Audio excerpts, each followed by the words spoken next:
At my husband's birthday dinner, his sister raised a glass and said, "To my brother, who deserves a wife who actually works instead of staying home all day." Everyone laughed, even him. I sat there, frozen, holding back tears. Later that night, I packed my bags and left a note. 2 weeks later, she got fired, and guess who replaced her at the job interview? It started at my husband Brian's birthday dinner. He was turning 38, and I went all out. I decorated the house, cooked everything from scratch, steak, sides, homemade chocolate cake. I even made little place cards for each guest, just to make it feel special. I'd spent the whole day running around to make sure it was perfect. There were about 12 people, his parents, a couple of his old college friends, and of course, his sister, Denise. I don't like Denise. Never have. She's always had something slick to say. Always treated me like I was a maid with a ring on my finger. She works in HR at some logistics company and acts like she's running NASA. Still, I was polite. Because she was family. Because I loved Brian. After dinner, when everyone was on their second or third glass of wine, Denise stood up, raised her glass, and smiled real wide. "To my brother," she said, loud enough to stop all the chatter. "Who deserves a wife who actually works instead of staying home all day?" And just like that, everyone laughed. Loud. Even Brian. He looked at her and chuckled. "Well, she does make a mean lasagna," he said. I sat there, frozen, holding my wine glass like it was the only thing keeping me grounded. My face was burning. My stomach twisted. It wasn't just the words, it was the way no one stood up for me. Not even him. I excused myself after that. Pretended I had to use the bathroom. I stood in there staring at my face in the mirror for 10 minutes, trying not to cry. I could hear them laughing in the next room. Having a great time. I don't think anyone noticed I never came back. Later that night, once everyone had left and Brian passed out on the couch, I packed a suitcase. Just a few clothes and my laptop. I left a note on the kitchen counter. "Don't worry. You'll have plenty of time to laugh now." I drove to Cincinnati. My sister Kelsey lives there. She let me stay on her couch. No questions. Just hugs and coffee and silence when I needed it. Brian didn't call. Not that night. Not the next day. Not even the day after. That silence hurt more than the toast. But I didn't break down. I didn't beg him to care. Instead, I got to work. Before I left the workforce, I'd worked in HR and recruiting. I'd stepped away after our daughter passed, stillborn at 38 weeks. After that, I couldn't sit in an office and pretend everything was okay, so I stayed home, supported Brian's career, handled everything else. I started updating my resume. I reached out to old contacts. I applied to job after job, not even thinking about Denise until I came across a listing at her company, Tri-County Freight. HR lead, Dayton office. I stared at it for a long time. Something about the timing felt off. I remembered her saying at Christmas that she ran that office. "No one makes a move without me," she'd bragged while chewing shrimp cocktail. So why was her job open? I applied. I didn't hold back. I added everything I'd ever done, even stuff I used to leave off out of humility. I emailed one of their directors directly through LinkedIn. Dan something. He got back to me within a few hours. "We've recently had a leadership change," he said. "Would love to chat with you." That's when I started digging. Turned out Denise had been let go the week before. Internal investigation. Multiple complaints.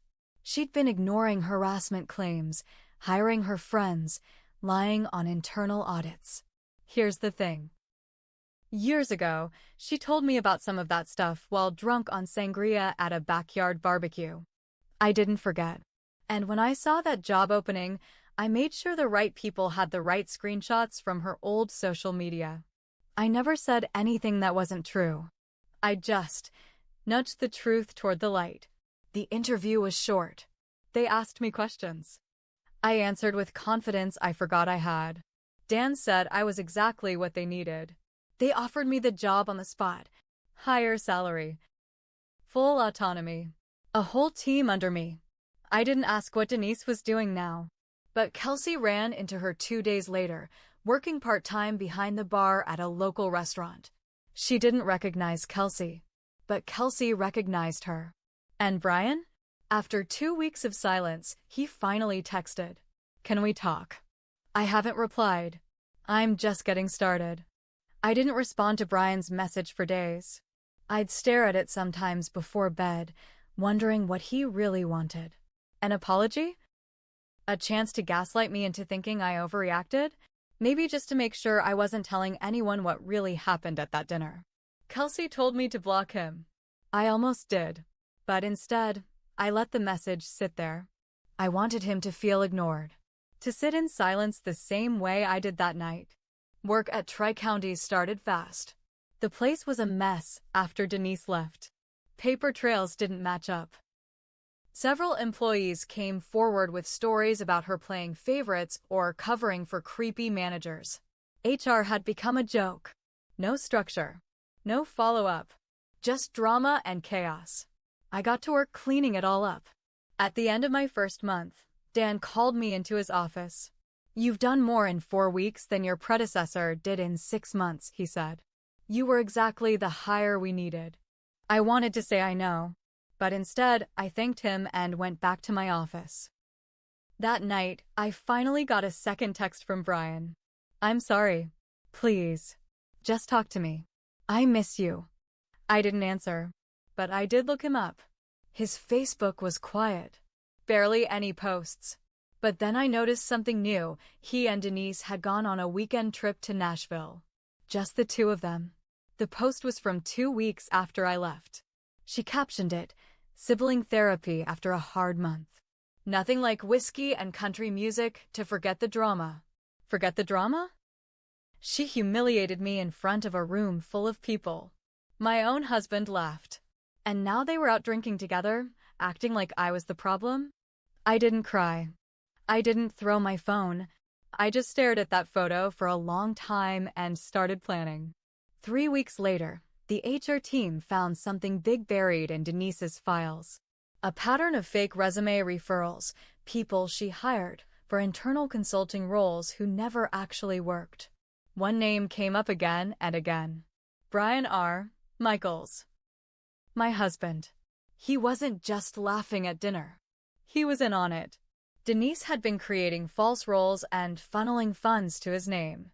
Payroll stubs existed, but no work had been done. Over $20,000 had been funneled through in 6 months. It was fraud. Clear, simple fraud. I didn't bring it to Dan right away. I sat with it for a few days. I printed copies, made sure the files were backed up, and then I called Brian. He sounded surprised when he picked up. "You're alive," he said. "I need to see you," I said. "It's important." He agreed to meet at a diner halfway between Dayton and Cincinnati. When I walked in, he looked awful. Tired. Unshaven.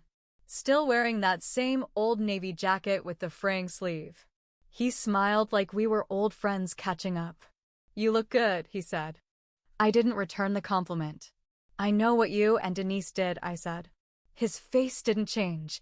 "What are you talking about?" "You stole money. You let her run fake contracts through your name." "I have the files." Still no reaction. Just a pause. Then, calmly, he asked, "What do you want?" There it was. Not "I'm sorry." Not "I didn't know." Just "What do you want?" That's when I realized he was worse than I thought. I slid an envelope across the table. Printed statements.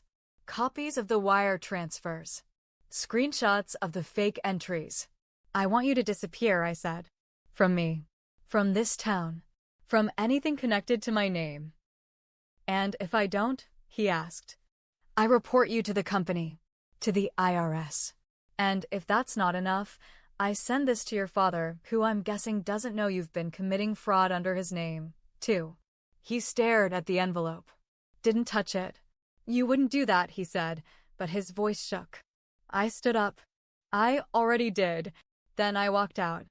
I didn't turn around. It took 3 days before the fallout started. The first was a call from Dan at work. Hey, he said, voice tight. I got a very angry voicemail from someone claiming we made a mistake firing Denise. Said he had legal grounds to sue. Mentioned your name more than once. Brian? I asked, already knowing the answer. Dan sighed. Yeah. Look, I'm not worried. We've got more than enough documentation. But I need to know, are you okay with this escalating? I was. In fact, I wanted it to. Let him come, I said. 2 days later, Denise showed up in the building.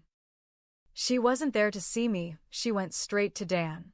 Security had to escort her out, but not before she threw a manila folder down on his desk and screamed something about injustice and a family vendetta. Dan told me later her little folder was full of fake accusations. She claimed I'd manipulated my way into the job, that I'd been plotting to replace her for years, that I had personal dirt on him. Wild stuff. She even had a fake HR complaint form with my name forged on it. But Dan had known me long enough by then. He tossed the folder in the shredder. That night, I got a text from an unknown number. I hope you're proud of yourself. You tore our family apart. No name, but I knew who it was. I didn't respond. But I did call my sister, Kelsey. You remember Denise's ex? I asked. Which one? Trevor, the accountant. Kelsey laughed. The one she cheated on with that gym trainer? Yeah, I said. Think you still have his number? See, Trevor and I had talked a few times back when Denise used to drag him to family things. He was quiet, polite. He never liked how Denise treated people. One time, he apologized to me after she made a snide comment about me not being fit enough for spin class. I figured if anyone had more dirt on her or Brian, it'd be him. He called me back that same night. Wow, he said. Didn't expect to hear from you. You okay? I'm better than I've been in years, I told him. But I'm trying to clean up a mess. And I think you might be able to help. Turned out Trevor still had an old laptop that Denise used when they lived together. She'd logged into her work email on it more than once and forgot to clear anything. He still had access to a few files. Some emails. A few PDFs with red flags. He agreed to meet up. What he gave me was a gold mine. Email threads between Denise and Brian talking openly about padding numbers, keeping it in the family, and needing a few more quiet transactions before the new audit cycle. Clear as day. No codes. No vague language. I handed the whole folder over to Dan and the company's legal team. That should have been the end. But instead, something else happened. 3 days after I submitted the files, I got a visit at work. Not from Brian. Not from Denise. From an IRS investigator.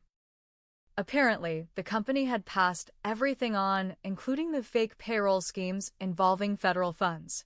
It triggered a full investigation. And they weren't just looking at Denise and Brian. They were looking at every connected account, including mine.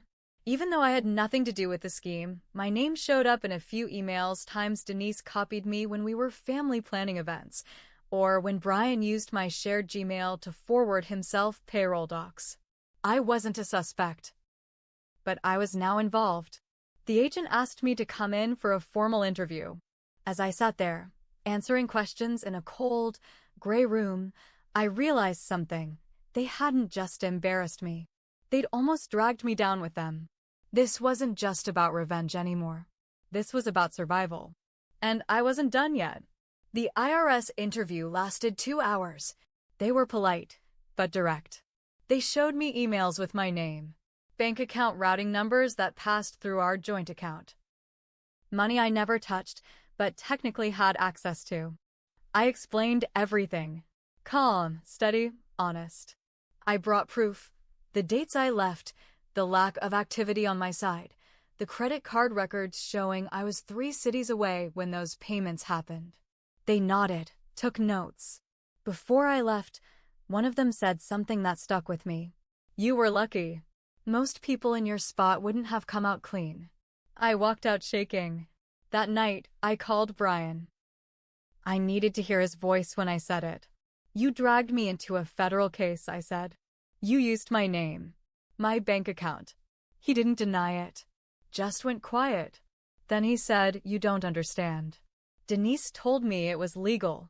She said it was just creative compensation. I thought she had it under control." "Then why didn't you tell me?" I asked. His voice dropped. "Because I knew you'd leave if I did." He wasn't wrong. "You're going to prison, Brian," I said. "And when you do, I'm not showing up. Not for a call. Not for a visit." A week later, federal charges were filed. Wire fraud, embezzlement, conspiracy. Brian and Denise were both arrested. Local news picked it up. It made headlines for 3 days. Small-town gossip turned federal scandal. I watched the report from my office at Tri-County. No one said anything, but I knew they all saw it. I saw the looks. One coworker left a sticky note on my desk. "You cleaned house. Don't let anyone forget it." Brian pled guilty to avoid a longer sentence. He got 4 years. Denise tried to fight it, claimed she was set up. Her trial went on for weeks. She lost 7 years in federal prison. I didn't go to either sentencing. I didn't write a victim impact statement. I didn't need to. The silence said enough. Months passed. I moved into a small apartment near my office. Simple, clean, mine. No one's name on the lease but mine. Kelsey visited sometimes. We'd sit on the porch and laugh at how things turned out. "Remember when she said you didn't work?" she'd say. "Now I'm working her job," I'd reply. But the truth was, I made mistakes too. I let it all go on too long. I stayed silent for years. I let myself be humiliated because I thought I needed to keep the peace. I thought marriage meant swallowing every bitter thing just to keep the picture pretty. Never again. One afternoon, a letter came in the mail. No return address. Inside was a short note. "I never should have toasted. I'm sorry." No name. Just a prison address in Illinois. I folded it once, slid it into a drawer, locked it. Then I went back to work. Because that's what I do now.